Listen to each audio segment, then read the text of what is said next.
میری پسندیدہ شخصیت قائد اعظم۔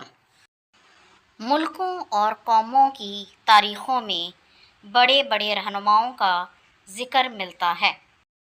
ان لوگوں نے اپنے ملک اور اپنی قوم کے لیے بیش بہا خدمات سر انجام دیں۔ ہماری ملکی تاریخ میں قائد اعظم کا نام سر فہرست ہے۔ وہ میرے پسندیدہ رہنما ہیں۔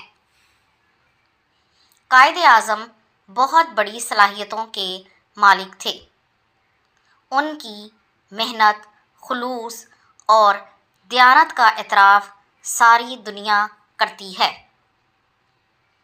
پاکستان بنانے کے لیے انہوں نے انتھک محنت اور جدوجہد کی۔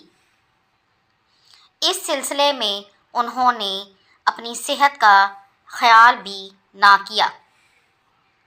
ہندو، انگریز اور سکھ ان کے خلاف تھے، مگر یہ سب مخالفتیں ان کے پائے استقلال میں لغزش پیدا نہ کر سکیں۔ وہ کہا کرتے تھے کہ میرا مقابلہ عیار دشمن سے ہے اور میری قوم سو رہی ہے، اس لیے مجھے جاگتے رہنا ہوگا۔ اگر میں سو گیا تو میری قوم ہندوؤں کے چنگل میں پھنس جائے گی۔ آپ جیسے محنتی اور دیانتدار لیڈر روز روز پیدا نہیں ہوتے۔ جب آپ نے سیاست میں قدم رکھا تو آپ کانگریس میں شامل ہو گئے۔ اس وقت آپ کا خیال تھا کہ ملک کو آزاد ہونا چاہیے، نہ کہ تقسیم۔ وہ ہندو مسلم اتحاد کے زبردست حامی تھے اور محسوس کرتے تھے کہ سب مل کر آزادانہ زندگی گزار سکتے ہیں۔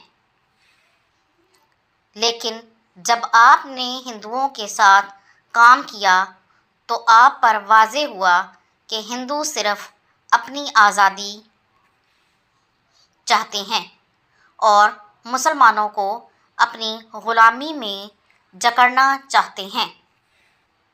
لہٰذا آپ نے کانگریس سے علیحدہ ہو کر مسلم لیگ میں شمولیت اختیار کر لی۔ مارچ 1924 میں مسلم لیگ کے مستقل صدر چن لیے گئے۔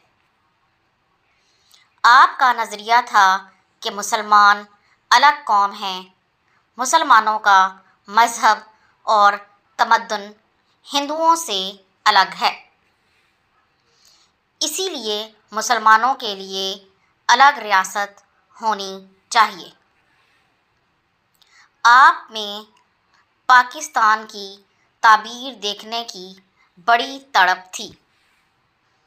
ایک تقریر میں آپ نے فرمایا، میرا دل چاہتا ہے اور میری خدا سے دعا ہے کہ میں اپنی زندگی میں قیام پاکستان دیکھ سکوں۔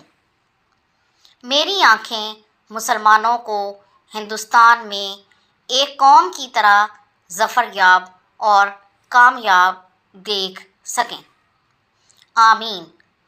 اس کے بعد اگر مجھے موت بھی آ جائے تو میں خوشی خوشی اپنی جان آفرین کے سپرد کر دوں گا۔ میری روح کو سکون اور اطمینان ہوگا۔ قائد اعظم ایک پکے مسلمان تھے۔ ایک دفعہ آپ کو رمضان کے مہینے میں لندن جانے کا اتفاق ہوا۔ آپ کو ایک ضیافت پر مدعو کیا گیا۔ آپ نے یہ کہتے ہوئے دعوت سے انکار کر دیا کہ میں مسلمان ہوں اور روزے سے ہوں، اس لیے آپ کی دعوت قبول نہیں کر سکتا۔ آپ کی زندگی اخلاق اور کردار کا نمونہ تھی، اس لیے آپ میرے پسندیدہ لیڈر ہیں۔ اگر آپ کو یہ ویڈیو پسند آئی ہے تو اسے لائک اور شیئر ضرور کر دیں، اور اس طرح کی مزید ویڈیوز کو دیکھنے کے لیے میرے چینل کو سبسکرائب ضرور کر لیں۔ اگلی ویڈیو تک کے لیے اللہ حافظ۔